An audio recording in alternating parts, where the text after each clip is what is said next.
ವೀಕ್ಷಕರೇ, ನಟ D boss Darshan ಅವರ ಜಾಮೀನು ಕ್ಯಾನ್ಸಲ್ ಆಗಿದ್ದು ಇವತ್ತು ಬೆಳಗ್ಗೆ 10:30ಕ್ಕೆ ಸುಪ್ರೀಂ ಕೋರ್ಟ್ ನಿಂದ ದರ್ಶನ್ ಸೇರಿದಂತೆ 7 ಮಂದಿ ಆರೋಪಿಗಳ ಜಾಮೀನನ್ನು ರದ್ದು ಮಾಡುವಂತೆ ಆದೇಶವನ್ನು ಹೊರಡಿಸಲಾಗಿದ್ದು ಇದು ನಿಜವಾಗ್ಲೂ ಚಾಲೆಂಜಿಂಗ್ ಸ್ಟಾರ್ ದರ್ಶನ್ ಅವರ ಫ್ಯಾನ್ಸ್ ಗೆ ತುಂಬಾನೇ ಬೇಸರವನ್ನು ಉಂಟು ಮಾಡಿದೆ ಅಂತಾನೆ ಹೇಳ್ಬಹುದಾಗಿದೆ.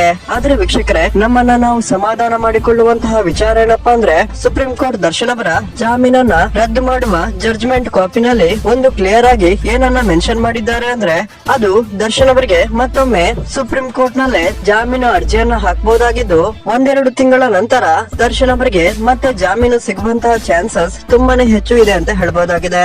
ಈ ಹಿಂದೆನು ದರ್ಶನ್ ಪರ ವಕೀಲರು ನಟ ದರ್ಶನ್ ಅವರಿಗೆ ಜಾಮೀನು ಮುಂದುವರಿಯುತ್ತೆ ಅಂತ ವಿಶ್ವಾಸವನ್ನ ವ್ಯಕ್ತಪಡಿಸುತ್ತಲೇ ಬಂದಿದ್ದರು. ಆದ್ರೆ ಕೊನೆ ಮೂಮೆಂಟ್ ನಲ್ಲಿ ಸುಪ್ರೀಂ ಕೋರ್ಟ್ ದರ್ಶನ್ ಅವರ ಜಾಮೀನನ್ನ ಕ್ಯಾನ್ಸಲ್ ಮಾಡಿದ್ದು ಇದು ನಿಜವಾಗ್ಲೂ ದರ್ಶನ್ ಫ್ಯಾನ್ಸ್ ಗೆ ತುಂಬಾನೇ ಬೇಸರವನ್ನ ಉಂಟು ಮಾಡಿದೆ ಅಂತಾನೆ ಹೇಳ್ಬಹುದಾಗಿದೆ.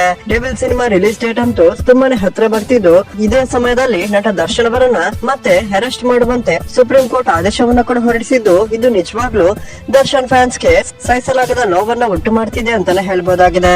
ವೀಕ್ಷಕರೇ, ಯಾರೆಲ್ಲ ದರ್ಶನ್ ಅವರಿಗೆ ಮತ್ತೊಮ್ಮೆ ಬೇಲ್ ಸಿಗುವಂತಾಗ್ಲಿ ಅಂತ ಯಾರೆಲ್ಲ ಭಾವಿಸ್ತೀರಾ, ಈ ವಿಡಿಯೋಗೊಂದು ಲೈಕ್ ಮಾಡಿ ಮತ್ತು ಜೈ ಡಿ ಬಾಕ್ಸ್ ಅಂತ ಕಮೆಂಟ್ ಮಾಡೋದನ್ನ ಮರಿಬೇಡಿ.